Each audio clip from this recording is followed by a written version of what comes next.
On se connecte au marché. Bon bah on va arriver à la fin du premier semestre, du deuxième trimestre et effectivement on va se poser la question de nouveau, est-ce qu'il va y avoir enfin des mouvements au sein du CAC 40? Des mouvements, non ça va dire des mouvements. Parce qu'effectivement ça fait un bout de temps que Euronext décide de ne pas modifier son CAC 40. On se pose la question du pourquoi on sous-performe, ben, cherchez pas, c'est à cause de ça.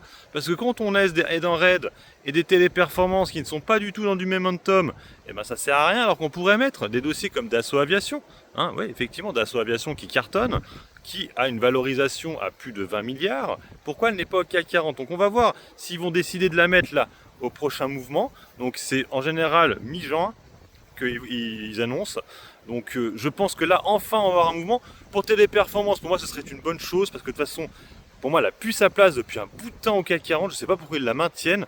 Valorisation, je le rappelle, à seulement 5 milliards. Donc indigne. Même Edenred devrait sortir aussi pour moi. Mais bon, vu qu'ils l'ont mis il y a peu de temps, je pense qu'ils doivent se dire que pour l'instant ils la laissent. Mais en tout cas, voilà, pour moi ce serait Dassault Aviation qui pourrait prendre la place.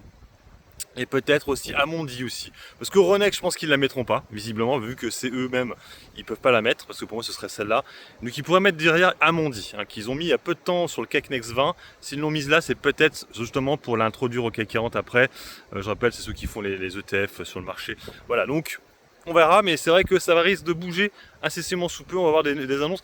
Et sinon, bah, ils vont faire comme d'habitude, c'est-à-dire ne rien faire. Moi, j'aime pas quand ils font ça parce que se trouve, actuellement, si le CAC 40 il sous-performe le DAX, c'est parce qu'on a très peu de valeur défense.